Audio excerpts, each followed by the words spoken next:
Olá, você que está conosco, Biologia, professor Cornélio com vocês. Mais um encontro, Enem 2019.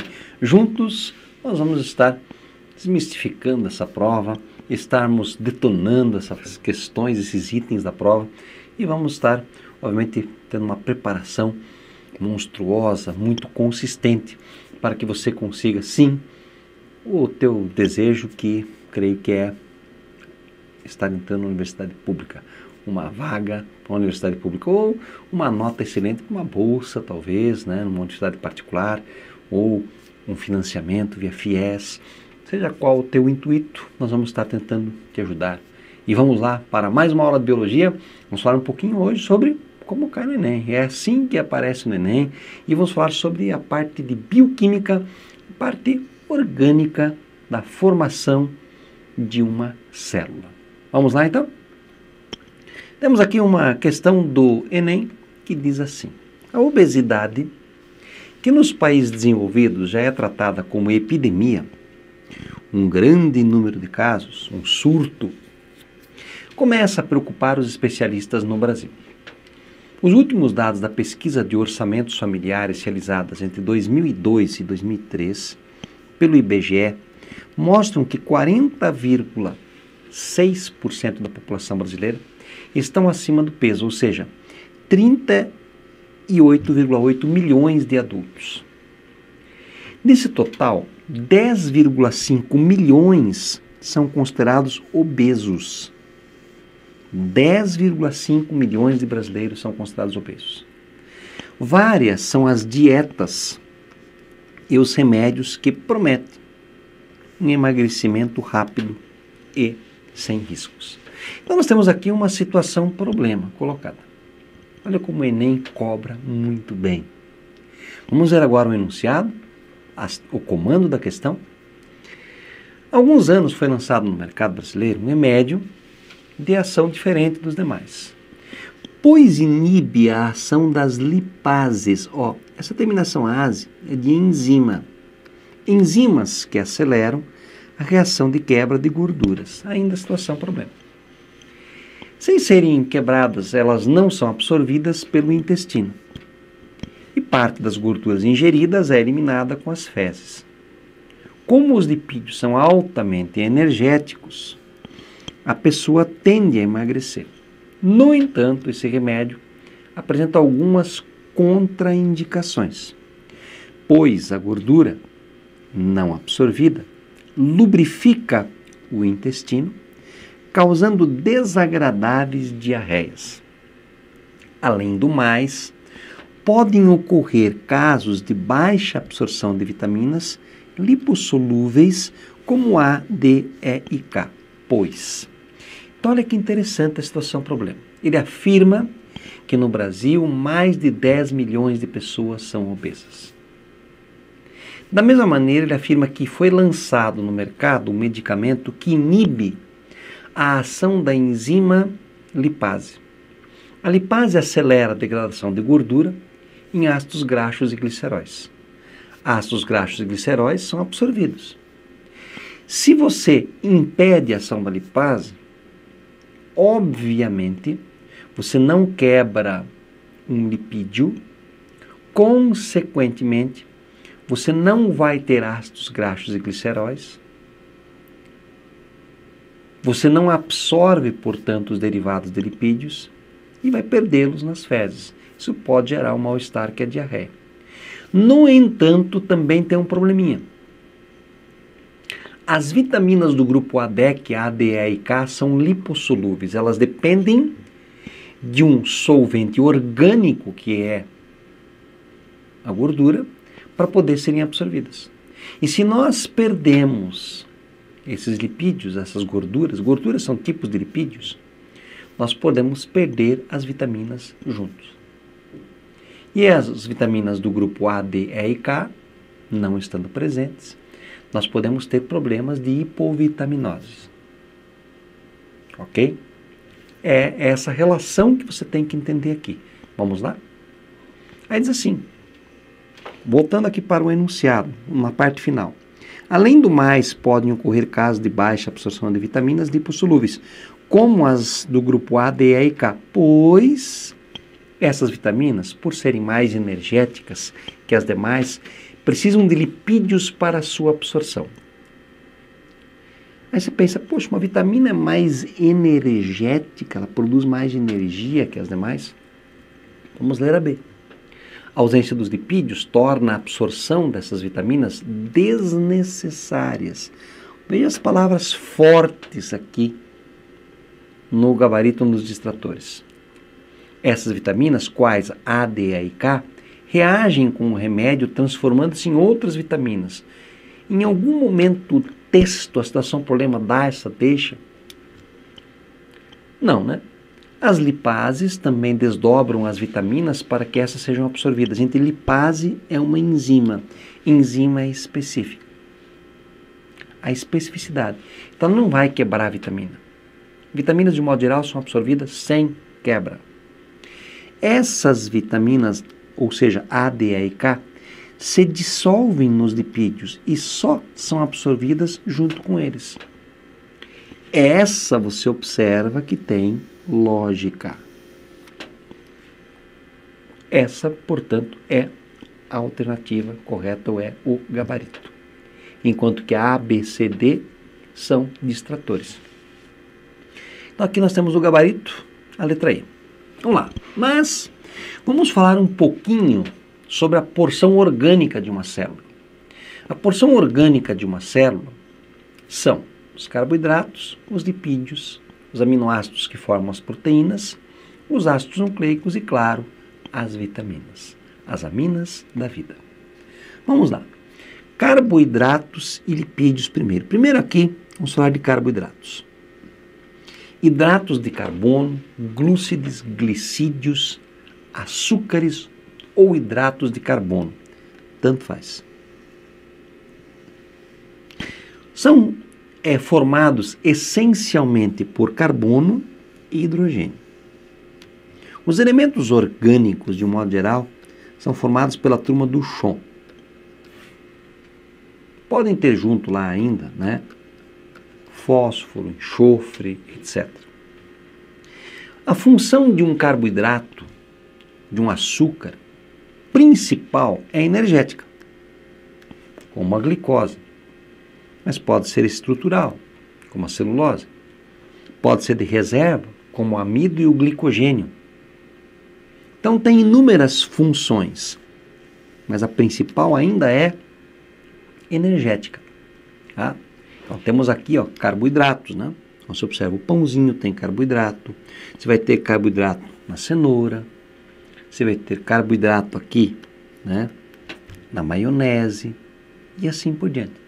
Temos proteínas também, mas a maior parte que é carboidrato, tá? Os carboidratos são classificados como? Os monossacarídeos, eles têm de 3 a 7 carbonos. Então, por exemplo, nós temos um com 6 carbonos. Ó, de 6 carbonos, temos um chamado hexoses. A hexose mais famosa, C6H12O6, é a glicose. Temos com 5, por exemplo, as pentoses. Você tem uma muito famosa que é ribose, que forma o RNA, a desoxirribose, que forma o DNA. Então, na verdade, aqui nós temos trioses, tetroses, pentoses, hexoses e heptoses. Quando o monossacarídeo é absorvido, ou é ingerido, ele é absorvido, ele não precisa ser quebrado. Tá? Ele já é uma molécula pequena. Oligosacarídeos. Os mais comuns são os disacarídeos. Oligo significa pouco. Eles têm de 2 a 6 mono. Então, por exemplo, se eu pego aqui uma molécula de glicose mais uma de glicose, eu formo uma molécula chamada maltose. Já ouviu falar de maltodextrina, né? Mandioca, malte da cerveja, etc. Se eu pego, por exemplo, uma glicose e associo ela a uma frutose, eu tenho a sacarose. O açúcar branco. E se eu pego, por exemplo, uma glicose, associo ela a uma galactose, eu vou ter a lactose, o açúcar do leite. Todos eles são oligosacarídeos. Já os polissacarídeos, como o nome sugere, são centenas ou milhares de mono. Por exemplo, o amido, ele tem por volta de 4.000 moléculas de glicose. A celulose tem por volta de 10.000 moléculas de glicose. E o glicogênio tem por volta de 40.000 moléculas de glicose. O amido é uma reserva vegetal. O glicogênio é uma reserva animal, no fígado e nos músculos, no nosso caso.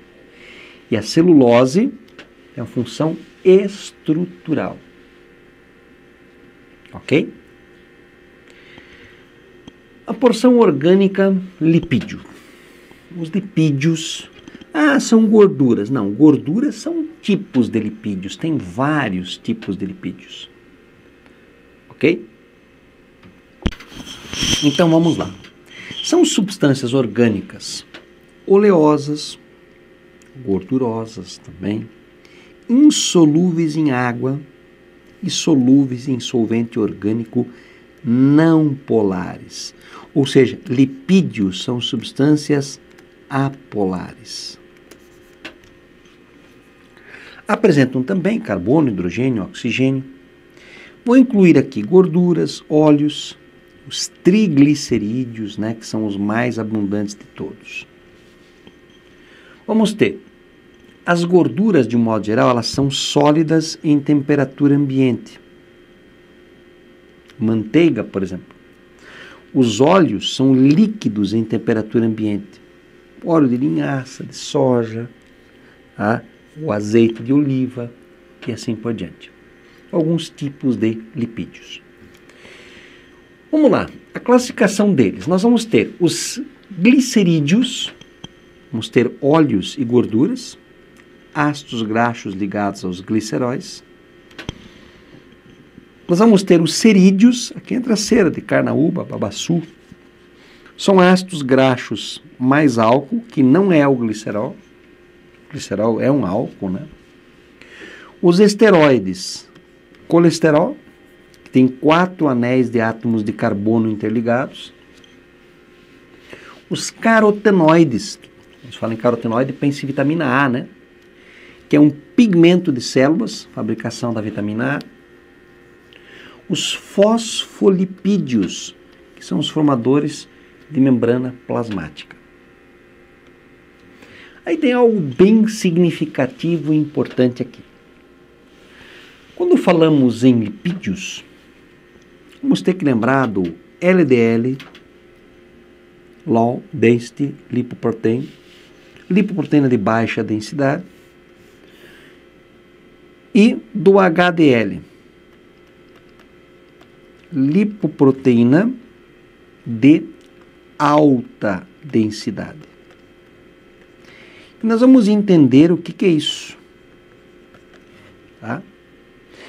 Fornecedor de colesterol para os tecidos, o LDL, em excesso no sangue, deposita-se na parede dos vasos e é conhecido como colesterol ruim. O HDL, a lipoproteína de alta densidade, remove o excesso de colesterol no sangue e leva ao fígado, onde será degradado e excretado sob forma de sais biliares. É o bom colesterol. Vamos tentar entender isso aqui. Aqui eu coloquei uma palavrinha que é chave para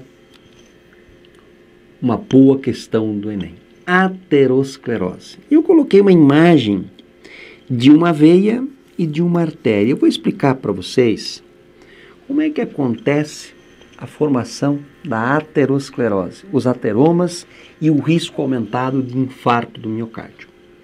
Então imaginem só que aqui nós temos um vaso, uma coronária, uma artéria coronária. Que o indivíduo ele tem um aumento de LDL e uma redução do HDL. Imagine o seguinte, o aumento do LDL, pega o L e rima com lixo, é o aumento de lixo. Ele é o colesterol do mal. Tá? Ele vai acumulando aqui na parede dos vasos. O HDL é uma lipoproteína de alta densidade. É como se o HDL limpasse o vaso, é o faxineiro. Eu costumo dizer o seguinte, ó, vamos imaginar que você tem um rio e sobre esse rio que está correndo nesse sentido, se jogam pedaços de isopor. Vamos imaginar, porque isso seria um crime ambiental. Você joga pedaços de isopor. O isopor, como tem densidade menor que a água, ele vai boiar, certo? E ele vai enroscando nas laterais e vai ficando por ali. Imagina que nesse mesmo rio você pega uma tora de madeira, um pedaço de madeira e coloca sobre a água. Essa madeira, ela também é menos densa que a água, só que ela é mais densa que o isopor. Ela vai boiar, ela vai sendo levada, imagina ela sendo levada sobre o rio, e ela arrasta junto o isopor. Essa tora de madeira seria o HDL, o bom colesterol. Quando há um aumento de LDL, ou seja, de lixo, e uma redução do HDL, que seria o faxineiro, sobra lixo. Isso gera o que nós chamamos, essas placas aqui, nós chamamos de ateroma. E o ateroma, ele vai gerar a aterosclerose. Se você seguir uma lógica, o que vai acontecendo aqui? Você verifica que essa área, ela vai diminuir. Pressão é força sobre a área. Se a área diminui, a pressão vai aumentar. E se a pressão aumenta, o risco de infarto é maior.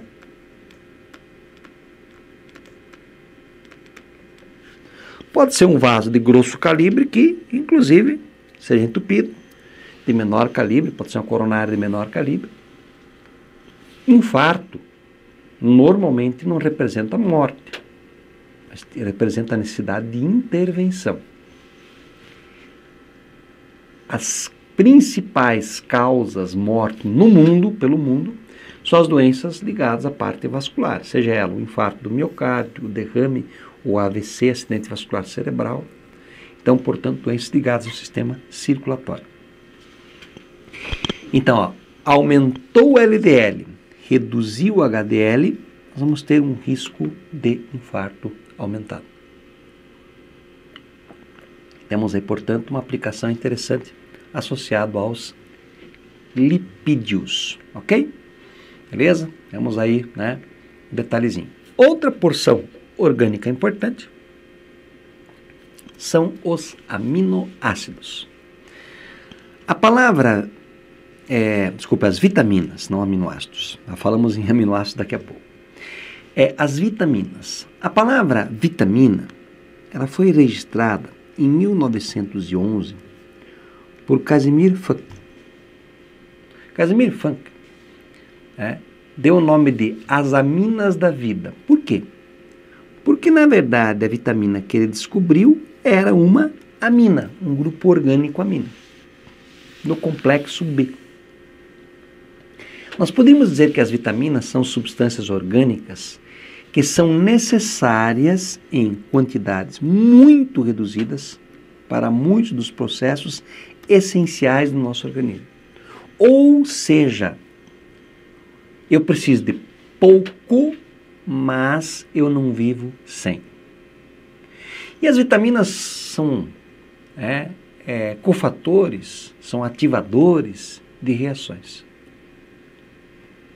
essenciais. Vamos lá. As aminas da vida, vamos ter aqui uma figura belíssima. Quando se fala em vitaminas, de um modo geral, nós pensamos em frutas e verduras, que são fontes de vitamina, portanto algo in natura ainda, né? Então, nós vamos ter aqui uma quantidade de vitaminas muito abundante, né, nesta imagem. Vitamina C, por exemplo, aqui. Vamos ter vitamina do complexo B, vitamina K, etc. A maioria das vitaminas não é sintetizada pelo corpo. A maioria nós precisamos ingerir alimentos. Temos algumas exceções. A vitamina D, que ela pode ser sintetizada a nível cutâneo, através da ação da luz solar. A vitamina K, que a síntese ocorre por bactérias que vivem na flora ou formam a flora intestinal. A vitamina B3, a niacina, que a síntese é no fígado, a partir de o aminoácido triptofano. A vitamina B2, que é a riboflavina, que a síntese é a partir da flora bacteriana no intestino grosso. E a B7, que é a biotina, que é a síntese a partir da flora bacteriana do intestino grosso também. Então, a D, a K, a B3, B2 e B7 nós sintetizamos. As demais, não. As vitaminas, elas podem ser divididas em dois grandes grupos. As chamadas lipossolúveis, que são dissolvidas em solvente orgânico. A, D, E e K. Grupo ADEC. Não em água. Vitamina A, vitamina D, vitamina E e vitamina K. E as hidrossolúveis? As hidrossolúveis são solúveis em água. Vitamina C e o complexo B. B1, B2, B3, B5, B9, B12 e assim por diante. Né? As vitaminas hidrossolúveis. Aqui, uma tabela que foi baseada no que a Unesp liberou. Nós temos aqui algumas funções. Ó. A vitamina A, conhecida por retinol, ela atua sobre a pele, a retina dos olhos e as mucosas. Aumenta a resistência aos agentes infecciosos.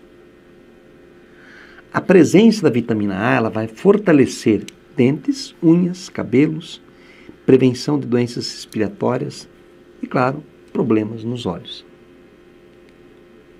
Porque a vitamina A é conhecida por antixeroftálmica. Ela evita a xeroftalmia ou hemeralopia. A vitamina A ela é importante na formação da rodopsina, que entra na formação, a rodopsina, a proteína do olho, né? Então a vitamina A entra na formação da rodopsina. E essa rodopsina atua na acomodação do olho frente à presença de luz ou ausência dela. Fontes: manteiga, leite, gema de ovo, fígado, espinafre, chicória, tomate, mamão, batata, cará, abóbora, cenoura, laranja. Geralmente aquilo que é amarelado acaba tendo vitamina A. Vitamina B1, a tal da tiamina. A tiamina, ela auxilia no metabolismo dos carboidratos. Ela favorece a absorção de oxigênio pelo cérebro, o equilíbrio do sistema nervoso, assegura o crescimento normal, manutenção de um tônus nervoso. Tá? A presença vai possibilitar um alívio de dores musculares e cólicas da menstruação, pele saudável e assim por diante. A fonte, ou as fontes: carne de porco, cereais integrais, nozes, lentilha, soja, gema de ovo, óleo de fígado de bacalhau, leite e etc. A vitamina B2, a riboflavina, né? Ela vai conservar os tecidos, principalmente do globo ocular. Claro, os benefícios para a visão, né? Diminuição do cansaço ocular, bom estado da pele, unhas, cabelos, mucosas. Presença: fígado, rim, levedo de cerveja, espinafre, berinjela. Assim como a vitamina B6, a piridoxina.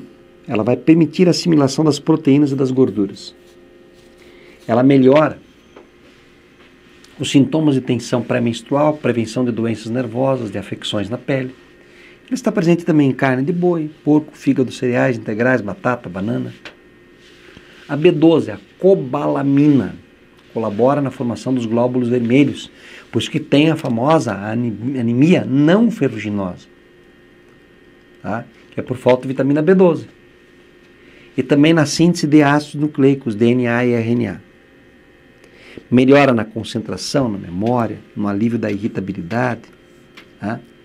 Presente em fígado, rim, ostra, ovo, peixe, aveia e etc. Vitamina C, chamada vitamina anti-escorbuto. Vitamina C do ácido ascórbico. Não é conservar vasos sanguíneos e tecidos. Ajuda na absorção do ferro. Aumenta a resistência a infecções. Favorece a cicatrização e crescimento normal dos ossos. Tá? Então, vai auxiliar na produção de colágeno, na redução dos efeitos de substâncias que causam alergia, previne resfriado e etc. Aí os citros, né? Limão, laranja, vamos ter também frutos como abacaxi, mamão, a goiaba, alface, agrião, tomate, cenoura, pimentão, nabo, espinafre, os mais variados possíveis. Vitamina D, ergocalciferol. Nós vamos ter uma vitamina que pode ser produzida pelo nosso próprio corpo. Fixa o cálcio e o fósforo em dentes e ossos. É muito importante para crianças, gestantes e mães que aumentam. Para pessoas como um todo, né? Prevenção da osteoporose. Então, está presente no óleo de fígado de bacalhau, por exemplo, né? Peixes, leite, manteiga, gema do ovo. E, claro, os raios solares permitem a formação da vitamina D. A vitamina E é o acetato de tocoferol. Então, antioxidante, favorece o metabolismo muscular e auxilia a fertilidade, alivia a fadiga, o retardo do envelhecimento, prevenção de abortos espontâneos, cãibras nas pernas, etc. Estará presente no germe de trigo, nozes, carnes, amendoim, óleo, gema de ovo, etc. Vitamina H ou B7, a biotina, ela vai funcionar no metabolismo das proteínas e dos carboidratos e a prevenção de calvície, alívio de dores musculares e do eczema e dermatites. A presença dela está onde? Fígado e rim de boi, né? Gema e ovo, batata, banana, amendoim, tá? Bastante abundante aí a vitamina B7. O óleo de fígado de bacalhau é muito completo, né?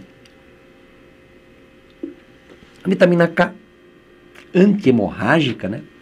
Essencial para que o organismo produza a protrombina, que é uma substância indispensável na coagulação.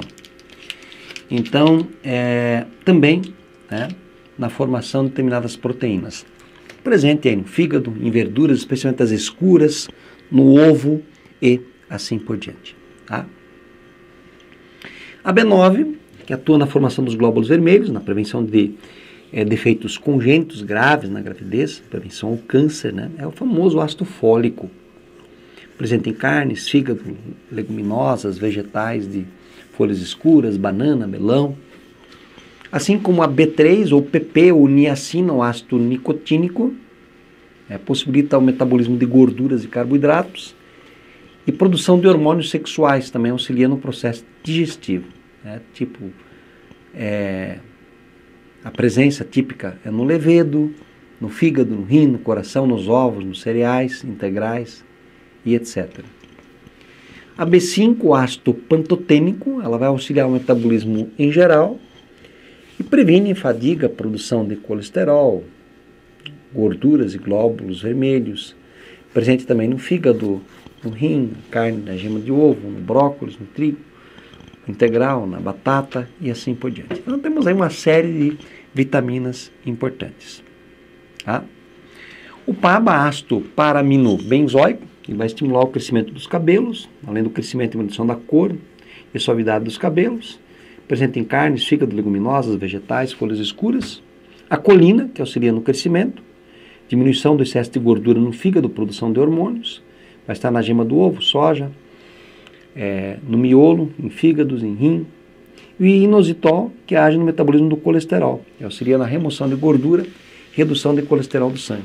Existem em todas as células animais e vegetais. E ainda é assim que cai no Enem. O arroz dourado é uma planta transgênica capaz de produzir quantidades significativas de beta-caroteno. Falou em beta-caroteno, falou em algo amarelado, falou em vitamina A, que é ausente na variedade branca. A presença dessa substância torna os grãos amarelados, portanto, fala em vitamina A, o que justifica o seu nome. Fazendo essa relação aqui, gente, beta-caroteno com amarelado, você já mataria essa questão. Ó, então nós vamos ter aqui a pré-vitamina A, que é o retinol, encontrado em alimentos de origem animal, e a provitamina A, encontrada em alimentos de origem vegetal. O tipo mais comum é o beta-caroteno. O texto trata disso. Ele fala de quem? Do arroz. Beleza? A ingestão dessa variedade geneticamente modificada está relacionada à redução da incidência de. Se nós vamos ter aqui vitamina A presente nesse arroz, o que a vitamina A previne? Fragilidade óssea? Não. Fraqueza muscular? Não. Problemas de visão? Exatamente. Ela é antixeroftálmica. Alteração na tireoide? Não. Sangramento gengival? Não. Portanto, a nossa alternativa correta é a letra C. Ok, pessoal? Assim nós finalizamos mais um encontro, mais um bate-papo. Falamos hoje sobre a porção orgânica. É assim que cai no Enem. Um grande abraço. Bons estudos a todos, eu acredito no teu potencial.